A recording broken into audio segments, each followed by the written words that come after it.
పరిమితమని CM Revanth Reddy కీలక వ్యాఖ్యలు చేశారు. చెరువుల్లో నిర్మాణాలు ఎవరు చేపట్టినా వదిలిపెట్టేది లేదని ఆయన స్పష్టం చేశారు. కాంగ్రెస్ పార్టీ నేతలు ఉన్నా యాక్షన్ తీసుకుంటామని చెప్పారు. నాయకులు ప్రజలకు ఆదర్శంగా ఉండాలని సీఎం రేవంత్ రెడ్డి అన్నారు.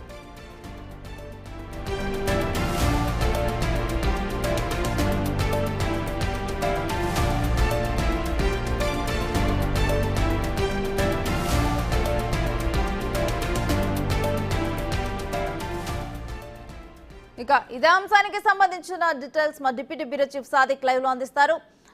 సాదిక్, సీఎం రేవంత్ రెడ్డి వ్యాఖ్యల గురించి డీటెయిల్స్ ఏంటి? రేణు, ముఖ్యమంత్రి రేవంత్ రెడ్డి మీడియాతో చిట్చాట్ సందర్భంగా చాలా కీలకమైన అంశాలు స్పష్టం చేయడం జరిగింది. హైడ్రా విషయంలో మరింత దూకుడు పెంచుతామని కూడా స్పష్టం చేయడం జరిగింది. ఇందుకోసం రాజకీయ ఒత్తిళ్లు ఏదొచ్చినా కూడా ధీటుగా ఎదుర్కొంటామని కూడా స్పష్టం చేయడం జరిగింది. ఒక ప్రధానమైనటువంటి 4 అంశాలపైన కూడా హైడ్రా తమ పని తాను చేసుకుపోతుంది, చాలా యుద్ధ ప్రాతిపదికన చేసుకుపోతుంది కూడా స్పష్టం చేయడం జరిగింది. ప్రస్తుతం అయితే ఎఫ్టీఎల్ పరిధిలో ఉన్నటువంటి నిర్మాణాలన్నింటినీ కూడా కూల్చివేస్తామని కూడా స్పష్టం చేశారు ముఖ్యమంత్రి రేవంత్ రెడ్డి. అంటే ఫుల్ ట్యాంక్ లెవెల్లో చెరువులో కట్టినటువంటి నిర్మాణాలు ఎవరిదైనా అటు రాజకీయ నాయకులు కానీ, సొంత పార్టీ నేతల సంబంధించిన ఫామ్ హౌస్ కానీ, ఇతరత్ర సంబంధించిన ఏ నిర్మాణాలు ఉన్నా కూడా చెరువులో నిల్లు కట్టినా కూడా నిర్మాణాలు కడితే ఎందుకు చూస్తూ ఊరుకుంటామని కూడా చాలా ఘాటుగా స్పందించడం జరిగింది.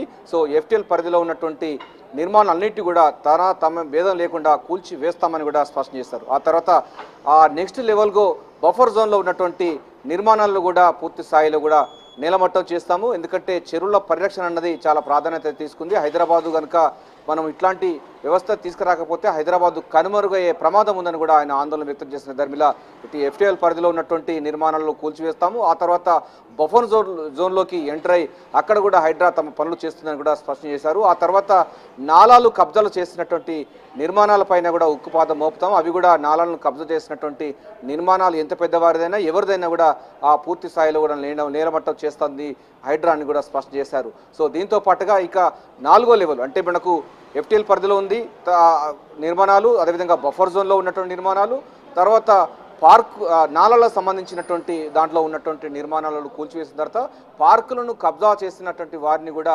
వదిలిపెట్టే ప్రసక్తి లేదు. ఎందుకంటే పార్కులను కబ్జా చేసినటువంటి కబ్జాకోర్లకు కూడా దడ పుట్టిస్తామని కూడా ముఖ్యమంత్రి రేవంత్ రెడ్డి స్పష్టమైనటువంటి సంకేతాలు జారీ చేయడం జరిగింది. సో ఈ 4 అంశాలపైన హైడ్రా విస్తృతంగా యుద్ధ ప్రాతిపదికన కూల్చివేతల పర్వం కొనసాగుతుందని కూడా చెప్తా ఉన్నారు.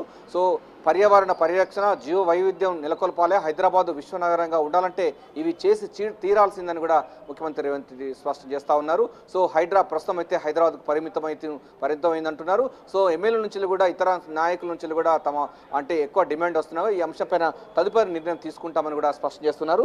సో ఈ అంశంపైన పూర్తి స్థాయిలో అయితే ముఖ్యమంత్రి రేవంత్ రెడ్డి స్పష్టమైనటువంటి విధానాన్ని ప్రకటించడం జరిగింది. సో చెరువుల సంబంధించినటువంటి దాంట్లో చెరువులను కబ్జా కోరుల నుంచి విముక్తి చేయడమే ప్రధానమైనటువంటి లక్ష్యంగా ముఖ్యమంత్రి రేవంత్ రెడ్డి అయితే ప్లాన్ చేస్తూ ఉన్నారు. ఇందుకు సంబంధించినటువంటి అంశంపైన హైడ్రా చాలా విస్తృతంగా ముందుకు పోతుందని అంటూనే మరోవైపు హైడ్రా సంబంధించిన విషయాల్లో ప్రత్యేకమైన పోలీసు వ్యవస్థను ఏర్పాటు చేస్తున్నాం, ప్రత్యేక పోలీస్ స్టేషన్ను ఏర్పాటు చేస్తామని కూడా స్పష్టం చేయడం జరిగింది. ఎప్పుడైతే టీ-న్యాబ్ సంబంధించిన డ్రగ్స్ కంట్రోల్ కోసం ఎట్లయితే ఒక ప్రత్యేకమైన వ్యవస్థ ఉందో అదే తరహాలో ఇప్పుడు హైడ్రా సంబంధించినటువంటి విధానానికి సంబంధించిన దాంట్లో ఎఫ్ఐఆర్ నమోదు కార్యక్రమాన్ని కానీ ఇతరత్ర సంబంధించిన ఏమున్నా కూడా ఎఫ్ఐఆర్ నమోదు చేసినందుకు గాను ప్రత్యేకమైన పోలీస్ స్టేషన్ ఏర్పాటు చేస్తామని కూడా ముఖ్యమంత్రి రేవంత్ రెడ్డి అయితే స్పష్టమైనటువంటి అంశాలను కూడా జారీ చేయడం జరిగింది. ఇక దీంతో పాటుగా ముఖ్యమంత్రి రేవంత్ రెడ్డి రుణమాఫీ పైన కూడా చాలా కీలకమైన వ్యాఖ్యలు చేయడం జరిగింది. రాష్ట్ర ప్రభుత్వం రేవంత్ రెడ్డి సర్కారు ప్రజా పరిపాలన ఇంద్రమ రాజ్యంలో 2 లక్షల రుణమాఫీ ఇచ్చినటువంటి ఘనత దేశ చరిత్రలో ఏది లేదు. తెలంగాణలో గత ప్రభుత్వ పాలకులు 5 ఏళ్లు పట్టింది 1 లక్ష రూపాయలు చేయడానికి, అది కూడా అరకొర చేసిన సందర్భం ఉంది. సో మేము కేవలం నెల రోజుల్లోనే అంటే జూలై 15 తారీఖు ఒకసారి, జూలై 18 తారీఖు 1.5 లక్షల వరకు, సో ఆగస్టు 15 తారీఖు వరకు 2 లక్షల రుణమాఫీ చేస్తామని కూడా స్పష్టం చేయడం జరిగింది. ఇప్పటి వరకు 22 లక్షల పైగా సంబంధించినటువంటి బ్యాంక్ అకౌంట్లకు రైతుల నుంచి నేరుగా ఉంది. దీని ద్వారా 18,000 కోట్ల రూపాయలను కూడా మేము ప్రభుత్వ సంబంధించినటువంటి అంటే ఖాతా నుంచి రైతులకు ఇవ్వడం జరిగింది. ఎవరైతే లేని వాళ్ళు ఉన్నారో వారికి కూడా మేము ఇస్తాము, వారికి సంబంధించినటువంటి కుటుంబ డాటా కానీ సో అకౌంట్స్ డాటా పూర్తి స్థాయిలో వివరాలు వచ్చిన తర్వాత వారికి కూడా ఇస్తామని కూడా స్పష్టం చేయడం జరిగింది. ప్రతిపక్ష సంబంధించిన నేతలు కేటీఆర్ కానీ హరీష్ రావు కానీ వీరు కూడా గ్రామాలకు వెళ్ళి ఎవరికైతే రాలేదో వాళ్ళు ఆందోళన చేస్తున్నారో వారి యొక్క వివరాలు అన్ని పూర్తి స్థాయిలో వివరాలు తీసుకొచ్చి అధికారులకు ఇస్తే వారికి కూడా అర్హులైనటువంటి రైతులకు కూడా 2 లక్షల రుణమాఫీ ఇచ్చేందుకు తమ ప్రభుత్వం చిత్తశుద్ధితో కూడా ముందుకు పోతుందని కూడా చెప్తున్నారు. తాము కమిట్మెంట్గా ఉన్నామని కూడా ముఖ్యమంత్రి రేవంత్ రెడ్డి స్పష్టం చేస్తూ ఉన్నారు. సో ఈ అంశం పైన కూడా వెనక్కి తగ్గి నైతిక విలువలు ఉన్నాయి కనుకనే 2 లక్షల రుణమాఫీ చేశాము. సో నైతిక విలువలు లేకుండా కేఆర్ హరీష్ రావు రాజీనామా చేయలేదని కూడా ఆయన ఘాటైన వ్యాఖ్యలు ఈ చిట్చాట్లో చేయడం జరిగింది. సో హైడ్రా విషయంలో మాత్రం సొంత పార్టీ సంబంధించినటువంటి నేతలు కూడా తమపైన ఒత్తిడి తీసుకొచ్చినా కూడా పల్లం రాజు సంబంధించినటువంటి సిడబ్ల్యూసీ మెంబర్గా ఉన్నారు. వారికి సంబంధించినటువంటి ఫామ్ హౌస్ కూడా కూల్చినటువంటి ఘనత కూడా ఉంది. సో హైడ్రా ఎవరికి భయపడదన్న విషయాన్ని కూడా ముఖ్యమంత్రి రేవంత్ రెడ్డి స్పష్టమైనటువంటి అంశాలు చెప్పడం జరిగింది. చెరువులను కబ్జా చేసే వారిపైన, నాలాలు కబ్జా చేసే వారిపైన, పార్కులను కబ్జా చేసిన వారిపైన గుండెల్లో రైలు పలిగే విధంగా హైడ్రా తమ పని తాను చేసుకుపోతుందని కూడా స్పష్టం చేయడం జరిగింది.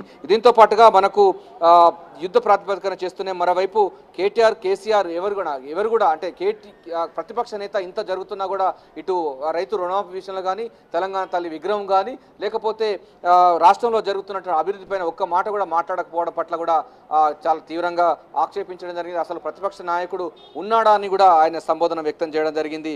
సో ఫామ్ హౌస్ల విషయంలో ఆ విధంగా ఉంటే ప్రభుత్వం ప్రతిష్టాత్మక తీసుకున్న స్పీడ్లో ఉన్నటువంటి 19 అంశాలపైన కూడా ప్రభుత్వం పూర్తి స్థాయిలో ఫోకస్ పెట్టి అందులో ఔటర్ రింగ్ రోడ్డుతో పాటుగా ఉస్మానియా ఆసుపత్రికి సంబంధించిన నిర్మాణానికి, గోషామాలకు తరలింపు పైన కూడా యుద్ధ ప్రాతిపదికన పూర్తి చేస్తామని కూడా ముఖ్యమంత్రి రేవంత్ రెడ్డి స్పష్టమైనటువంటి ఆదేశాలు జారీ చేయడం జరిగింది. సో దీంతో పాటుగా ముఖ్యమంత్రి రేవంత్ రెడ్డి పలు కీలకమైన అంశాలు కూడా చెప్పడం జరిగింది.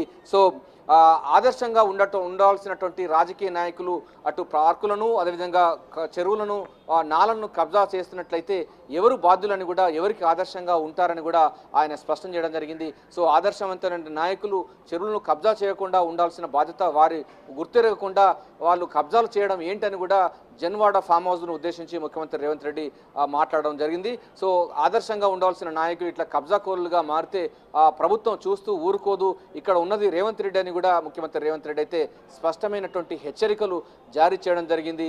ఎఫ్టీఎల్ పరిధిలో ఉన్నటువంటి నిర్మాణాలన్నీ కూడా కూల్చివేత పర్వం కొనసాగుతుంది. ఆ తర్వాత బఫర్ జోన్లో ఉన్నటువంటి నిర్మాణాలు కూల్చివేతాం, ఆ తర్వాత నాలను కబ్జా చేసిన వారిని వదిలిపెట్టం, పార్కులను కబ్జా చేసిన వారిని వదిలిపెట్టమని కూడా ముఖ్యమంత్రి రేవంత్ రెడ్డి స్పష్టమైనటువంటి విధానంతో ముందుకు పోతున్నారు. Right, thanks for the details sir.